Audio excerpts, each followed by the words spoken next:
अपना ये बताइए कि आज जो राजनीति में पार्टियां इधर से उधर पार्टियों के नेता जो है इस पार्टी से उस पार्टी में जा रहे हैं, इस पर आपका क्या राय है? मुझे डॉक्टर रामराज सिंह पटेल कहते हैं। मैं मिर्ज़ापुर में जिला पंचायत का अध्यक्ष रहा हूं, भारतीय किसान सेना का राष्ट्रीय अध्यक्ष रहा हूं। इस समय मैं समाजवादी पार्टी में हूं। आज के दौर में जिस तरह से लोकतंत्र कमज़ोर हो रहा है, झूठे लोगों का लोकतंत्र पर कब्जा हो गया है, इसलिए आज तमाम जो छोटे दल हैं वो आज समाजवादी पार्टी के साथ मिल करके योगी बाबा के सरकार को हटाना चाहते हैं। क्योंकि योगी बाबा की सरकार और मोदी की सरकार डबल इंजन की सरकार ने पूरे देश और प्रदेश को बर्बाद कर दिया। सारी सरकारी संस्थाएं प्राइवेट हाथों बेची जा रही हैं, नौजवानों को रोज़गार नहीं मिल रहा है, किसानों को 3 कृषि कानून ला करके पूरे 5 साल सड़क पर खड़ा कर दिया और उस किसान आंदोलन में 750 किसानों ने अपनी जान दे दी। और उसके बाद नरेंद्र मोदी आते हैं और किसानों से माफ़ी मांगते हैं और तीनों कृषि कानून वापस ले लेते हैं। उसके पहले किसान आंदोलन के दौरान जिस तरह से भारतीय जनता पार्टी के नेताओं ने किसानों को मवाली कहा, खालिस्तानी कहा, पाकिस्तानी कहा और कहा ये फर्जी किसान हैं, तमाम तरह से किसानों को उत्पीड़न करने के बाद तीनों कृषि कानून वापस लिया। ये कृषि प्रधान देश का दुर्भाग्य है। इसलिए आज भारत की जनता ने, उत्तर प्रदेश की जनता ने तय कर लिया है कि किसी भी तरह से भारतीय जनता पार्टी को लोकतंत्र के जो ताकत है उससे बेदखल किया जाए और उत्तर प्रदेश में समाजवादी पार्टी की सरकार बनाया जाए। माननीय अखिलेश यादव जी को उत्तर प्रदेश की कमान सौंपा जाए, जिससे किसान, छात्र, नौजवान, व्यापारी सभी लोगों का कल्याण हो सके और उत्तर प्रदेश का विकास हो सके।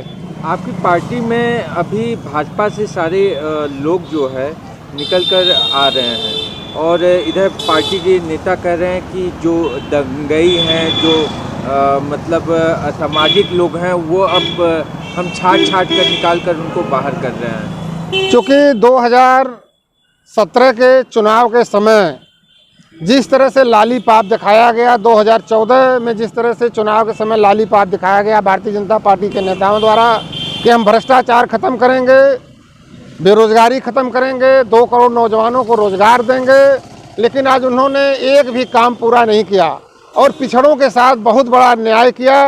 आज पूरी तरीके से आरक्षण को इन्होंने समाप्त कर दिया, सारी संस्थाओं का प्राइवेटीकरण कर रहे हैं। इसलिए पिछड़े वर्ग के नेताओं को ये लगा कि जो है भारतीय जनता पार्टी में पूरे समाज का नुकसान हो रहा है, पूरे प्रदेश का नुकसान हो रहा है, किसानों का नुकसान हो रहा है, बेरोजगारों को रोजगार नहीं मिल रहा है, व्यापारियों का उत्पीड़न हो रहा है, किसानों का उत्पीड़न हो रहा है। इसलिए उन लोगों ने सोच समझ करके भारतीय जनता पार्टी को लात मार करके आज समाजवादी पार्टी के नेता माननीय अखिलेश यादव जी के साथ कंधे से कंधा मिला करके भारतीय जनता पार्टी को उत्तर प्रदेश से उखाड़ने के लिए आज समाजवादी पार्टी के साथ खड़े हैं।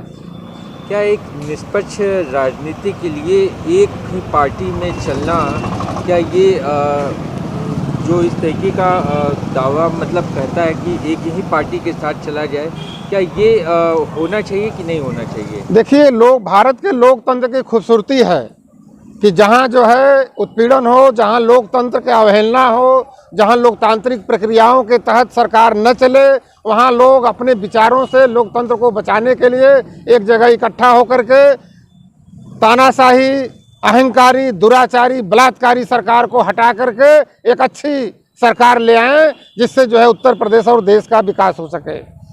आपकी पार्टी पे भी तो जो है कि गुंडागर्दी और तरह तरह के जो है कि आरोप लगते थे और समाजवादी पार्टी में एक भी माफिया नहीं है। और जब समाजवादी पार्टी माननीय अखिलेश यादव जी की सरकार थी, उस समय एक भी माफिया नहीं थे, सारे माफिया जेल में थे।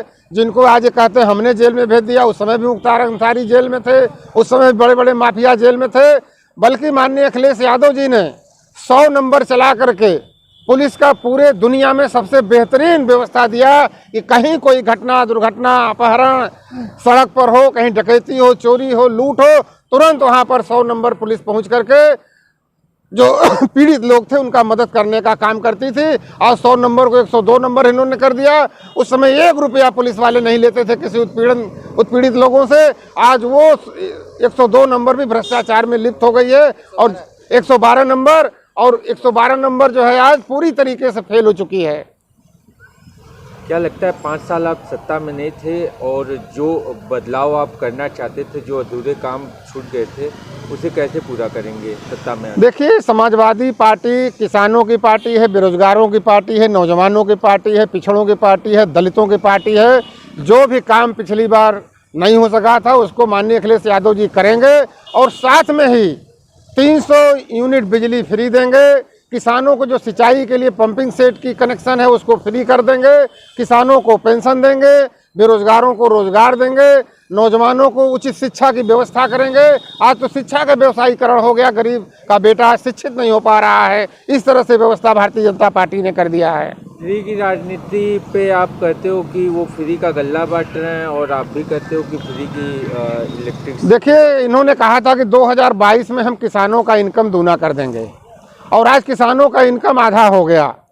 तो हम जो है, जो पिछड़े लोग हैं, कमज़ोर लोग हैं, आज किसान आर्थिक रूप से तंगहाल है, गांव में तंगी है, इसलिए बिजली 300 यूनिट फ्री किया जाना जरूरी है और किसानों को मुफ्त बिजली दिया जाना जरूरी है। जो माननीय अखिलेश यादव जी ने कहा है वो करेंगे, जो कहते हैं वो करते हैं। वो माननीय नरेंद्र मोदी जी की तरह, माननीय योगी जी की तरह लफाजी नहीं करते हैं। आदर्श आचार संहिता को लेकर आप क्या संदेश देना चाहेंगे? देखिए, आचार संहिता लागू हो गया है और पूरे प्रदेश में गांव-गांव, घर-घर जो है राजनीतिक चर्चाएं शुरू हो गई हैं और पूरे प्रदेश का आवाम, चाहे वो किसान हो, मजदूर हो, व्यापारी हो, दलित हो, पिछड़ा हो, व्यापारी हो, सभी लोगों ने मन बना लिया है कि समाजवादी पार्टी के राष्ट्रीय अध्यक्ष माननीय अखिलेश यादव जी को मुख्यमंत्री बनाना है और मुख्यमंत्री बना करके ही दम लेना है।